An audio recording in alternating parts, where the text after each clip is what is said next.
Hello అండి. Hi. Welcome back to my channel. ముందుగా అందరికీ హ్యాపీ క్రిస్మస్ అండి. క్రిస్మస్ సందర్భంగా నేను ప్లమ్ కేక్ ఎలా చేయాలో చూపిస్తున్నానండి. ఇలా అయితే ఒకసారి ట్రై చేయండి. టేస్ట్ మాత్రం చాలా బావుంటది. చాలా ఈజీగా చేసేయొచ్చు. బయట నుంచి కొనే పని లేకుండా ఇంట్లోనే ఈ ప్లమ్ కేక్ అనేది సూపర్‌గా కుదురుతుంది. ఇప్పుడు ఎలాగో న్యూ ఇయర్ కూడా వస్తుంది కాబట్టి ఇలా అయితే ఒకసారి వీడియో పూర్తిగా చూడండి. తప్పకుండా నచ్చితే లైక్ చేయండి, షేర్ చేయండి. మన ఛానల్‌ని సబ్స్క్రైబ్ చేసుకోండి. ఓకే అండి. Simple and tasty plum cake ఎలా చేయాలో చూసేద్దాం. ముందుగా ఒక బౌల్ అయితే తీసుకోవాలండి. ఇలా బౌల్‌లోకి నేను ఆరెంజ్ జ్యూస్ అయితే తీసుకుంటున్నా. ఇక్కడ మీరు ఆరెంజ్ జ్యూస్ వద్దు అనుకుంటే గ్రేప్ జ్యూస్ కూడా వేసుకోవచ్చు. ఇలా ఒక కప్పు దాకా ఆరెంజ్ జ్యూస్ అయితే తీసుకున్నా. ఇందులోకి డ్రై ఫ్రూట్స్ అయితే వేసుకోవాలండి. ఇక్కడ నేను కాజు, బాదం, కిస్మిస్, ఇలా బ్లాక్ గ్రేప్స్ ఇవన్నీ వేసుకుంటున్నా. ఇక్కడ మిగతానే ఎన్ని ఉంటే డ్రై ఫ్రూట్స్ అన్నీ వేసుకోవచ్చండి. నా తన ఉన్నాయన్నీ ఫ్రూటీ ఇలా ఇవన్నీ కొద్ది కొద్దిగా అయితే వేసేసుకున్నా. ఇలా అన్నీ మనము జ్యూస్‌లోకి వేసేసుకోవాలండి. ఇట్లా వేసుకొని మూత పెట్టేసుకొని ఓవర్ నైట్ అయితే ఫ్రిడ్జ్‌లో పెట్టేసుకోవాలి. నెక్స్ట్ డే మార్నింగ్ మనం ఒక ప్యాన్ పెట్టుకోవాలి. ఇందులోకి ఒక హాఫ్ కప్పు దాకా షుగర్ వేసుకోవాలండి. క్యారమిల్ చేసుకోవడానికి. ఇట్లా షుగర్ ఒక హాఫ్ కప్పు దాకా వేసుకొని మొత్తం కరిగేదాకా కరిగించుకోవాలి. ఇది కరిగేలోపు మనము లో ఫ్లేమ్‌లో వాటర్ కూడా మసలబెట్టుకోవాలండి ఒక బౌల్‌లో. బాగా వాటర్ మసలబెట్టుకొని పక్కకు పెట్టేసుకోవాలి లో ఫ్లేమ్‌లో. పెట్టుకున్నాక ఇక్కడ కరుగుతుంది కదా! షుగర్ అనేది కరిగేటప్పుడు వేడి వేడి వాటర్ పోసుకుంటూ కలుపుకోవాలి. ఇక్కడ స్లోగా వాటర్ పోసుకుంటూ మంచిగా ఇది మొత్తం కరిగే వరకు కొద్దిగా వాటర్ వేసుకోవాలి.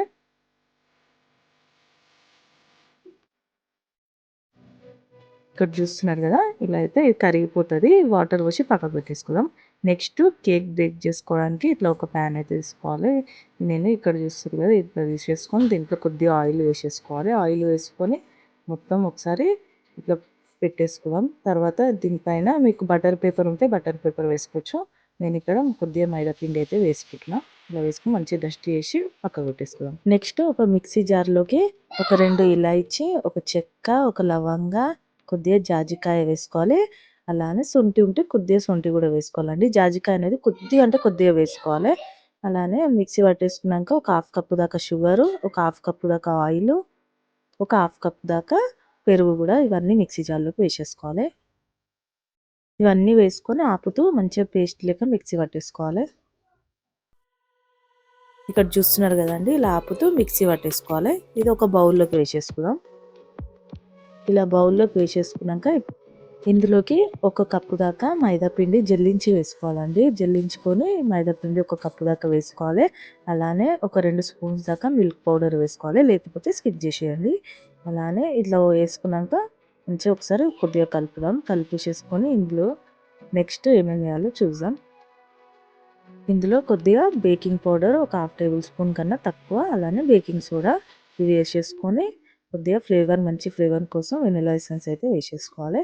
కొద్దిగా చిటికెడు ఉప్పు వేసుకొని ఇప్పుడు మనము ఆరెంజ్ జ్యూస్‌లో ఇవన్నీ కలిపి పెట్టుకున్నాం కదా! డ్రై ఫ్రూట్స్ ఇవి వేసేసుకోవాలండి. వేసేసుకొని ఒకటే డైరెక్షన్‌లో కట్ అండ్ ఫోల్డ్ మెథడ్‌లో కలుపుకోవాలి. ఇలా కలుపుకుంటేనే ఒకటే డైరెక్షన్‌లో కలుపుకున్నామంటే మనకి కేక్ అనేది మంచిగా ఫ్లఫీగా వస్తుందండి.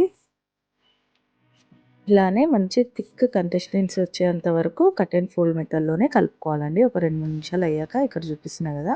ఫైనల్‌గా ఎలా ఉండాలో చూపిస్తా చూడండి. ఇలా అయితే మనం ఇంట్లోనే ఎప్పుడంటే అప్పుడు ఇలా కేక్ అయితే చేసేసుకోవచ్చండి. ఎక్కువ టైం కూడా పట్టదు. ఇంట్లోనే ఏవి ఉంటే అవి డ్రై ఫ్రూట్స్ వేసేసుకొని చేసేసుకోవాలి. ఫైనల్‌గా ఇలా ఉండాలండి. ఇలా ఉన్నాక రిబ్బన్ కన్సిస్టెన్సీ వచ్చాక మనము మైదా పిండి పెట్టుకున్న టిన్‌లోకి వేసేసుకోవాలి. ఇలా వేసేసుకొని పైనున్న డ్రై ఫ్రూట్స్ వేసుకోండి. ఇంకెక్కువ కూడా వేసుకోవచ్చు. నేనైతే ఇన్నే వేస్తున్నాను. ఇలా అన్నీ వేసేసుకుందాం. ఇలా కొద్దిగా పైకెంచి డెకరేషన్ లెక్క వేసేసుకోవాలి. నేను ఆల్రెడీ గ్యాస్ పైన లో ఫ్లేమ్‌లో మంచిగా ఒక అడుగు మందంగా ఉన్న కడాయి అయితే పెట్టేసుకొని హీట్ చేసుకుంటున్నానండి. ఇలా ఒక 2, 3 సార్లు ట్యాప్ చేసి కిందికి ఇది అందులోకి పెట్టేసేసుకుందాం. ఇక్కడ చూస్తున్నారు కదా! ఇలా స్లోగా పెట్టేసేసుకోవాలి. పైకెంచి ఏదైనా ఒజన్ ఉన్నది మూత పెట్టేసుకుందాం. బయటికి గాలి పోకుండా అస్సలు. నేనిక్కడ ఇంకో పెంక ఉంటే పెట్టేసుకొని దాని పైన ఏదైనా ఒజన్ పెట్టేసుకోవాలి. ఇక్కడ ఫైనల్‌గా మనకి కేక్ రెడీ గానీకి ఒక 45 మినిట్స్ నుంచి 50 మినిట్స్ వరకైతే రెడీ అయింది. నేను ఒక 30 మినిట్స్ వరకు అయ్యాక చూపిస్తున్నా.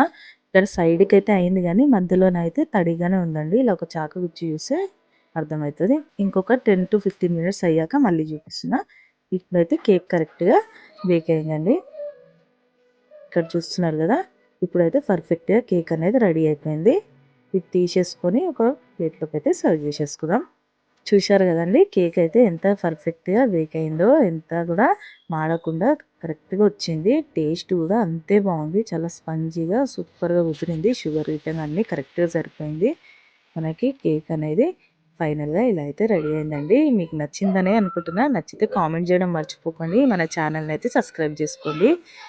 ఓకే అండి. చూశారు కదా! ఐ హోప్ ఈ వీడియో మీకు యూజ్ అయిందని అనుకుంటున్నా. అంటే తప్పకుండా మీ ఫ్రెండ్స్ అండ్ ఫ్యామిలీతోని షేర్ చేసుకోండి. అందరికీ హ్యాపీ క్రిస్మస్ అండి. మరొక మంచి రెసిపీతో కలుద్దాం. బాయ్.